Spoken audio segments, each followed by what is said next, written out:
what always is an essential element in the creative is the mysterious,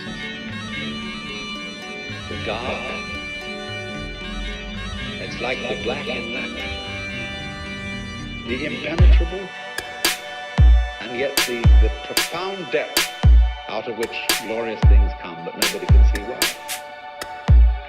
There's a poem which says that when the bird calls, the mountain becomes more mysterious. Sa musika ako unang nalulong.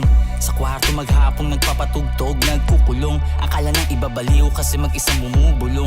Di lang nila alam na minsan pag sinusumpong na mga salita ang pulot-pulotong isip ko di mapigilan, tumugon lalong lalo na nung narinig ko yung Way I am ni Eminem, tang inamin ang galing din. Sabay kuha ng itim na ballpen, sinubukan kong itugma yung dingding.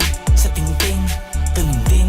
Sa sing-sing, chideng, ineng, maging sa bling-bling, bitin pa rin. Problema ko pa kung alin ang gagamitin at paano pag kukonektahin. Teka, meron lang akong testingin, baka kako magawa kong perfectin. Pinagpuyat akong hinanap ang liwanag sa nilalakaran ko, lansangan kung saan ang dilim-dilim. Sinubukan kong tumikim-tikim, umubo ako ehem. Kung saan nagpakita yung tala nagturo sa bagong silang isupling dun sa Bethlehem. Ika-20 ng Mayo 1986, mag-aalas 7 ng gabi, may nanay na ire ng ire, pawis na pawis. Abong isinaboy, padala mula sa kometa, nandito sa planeta dumaplis. Tibok ng puso'y bumili, senyales na araw ng Martes, ang labas ko ng matris. Matinding liwanag ang aking nasipat, kahit matay di ko pa maidilat. Kaligayahan ng aking agimat, alam ko ligtas ako sa kanyang balikat. At na ako makita ang araw sa kanyang pagbabugat, sa kanyang pagsikat. Buwan-buwan may palipat-lipat, pero tanda ang paggabi may biping kumukutitap. Ako yung toothpick, nangarap maging banana cue stick. Turo na mga mapaglarong daliri ni Ludwig. Kwaderno ko'y para naging pinagsama-samang pisara nila Da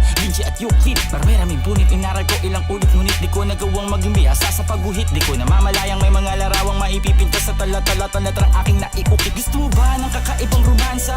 Yung tipong mapapasayaw ka ng cha-cha pagkatapos kung isaw-saw tong tako sa iyong salsa. Mula Marikina dumayo ng Tanza, tapos bumisitang Pasakaw at Naga. Pinakita sa akin ang Pasig at QC para sabihin lang na wag lang na pagpasa. Makauwi na nga sa amin, pero bago ang lahat magdudugo muna dun sa bahaging dibdib. Baka sakaling marinig ninyo ang pahaging masabing ito'y tagos sa damdamin. West job chat tagilid akin, subukan mong languyin ang lalim. Huwag mo nang hintayin, hulikatin at maging pagkain ng mga butanding sabay bayin ng linggayin.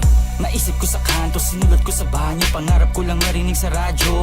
Nakakapanibago, nakakapagkakabiglang bait ng mga tao, mga nakahaing, nakakaengganyo. Oo, may kontrata na tayo, kaya ngayon paano napapraning ako? Magpapabiktima pa ako sa mga maiitim nilang plano. Bigyan nyo ko ng patas na laban. Huwag mo naman kunin lahat ng laman sa minudo, baka matira sa aking patatas at sarsa na lamang. Sa dumi ng politika, di na kaya ng ilang sabon. Umabot na ako ng 29 na taon, sistema'y bulok pa rin hanggang ngayon. Nagtanim ako sa isang bakanting lupain, di ko akalain may makakapansin. Tapos nung may nakarating, ang dami rin palang magmamagaling, makikiangkin. Madalang kulang silang nakikita nung ako'y gumagapang. Kaso nung ako'y nakatayo na sa sarili kong paa, sasabihin ng iba yung mayabang. Huwag mo kong husgahan, di pa kita nakakasalamuha. Sa damuhan itigil mo na yan. Di ka nga gumagamit pero ugali mo'y adik, sayang naman. Kung ako sa'yo itira mo na lang. Wala na bang matinong kausap? Tira nila'y dakdakan, akin na may hookshot. Kung gusto mo ng pataasan ng talon, sige mauna ka dun sa rooftop. Makaramdam ka naman ng dagok sa bumbunan, parang kinukunan habang pinupugutan. Mga kalawangin pa ako na galing impyerno ang pinaguhugutan. Pinagtagpi-tagpi kung barong pinaghalo-halong kahoy, bakal at gulong. Di mas pati pinaghirapan ko, bubong gusto nila sa kahon ako ikulong. Di naman kasya ang mga tulad kong ano nakiton. Tuyong-tuyo ako noong Pasko, bagong taon ako ay napadaing. Sana sa mahal na araw, punuin niya yung sali ng aking balde-balding panalangin. Nagrolyo ako ng papel, hindi pambalot. Huwag ka matakot, alam kong di ka madamot. Umaasa lang akong makalibreng batok. Bakit ba nandito to? Ang agresibo mo. Ito na yung kapiraso ng lupang kinita mo. Di ba hiningi mo to? Pero paano mo mapapatunayang sa'yo wala kang ng titulo?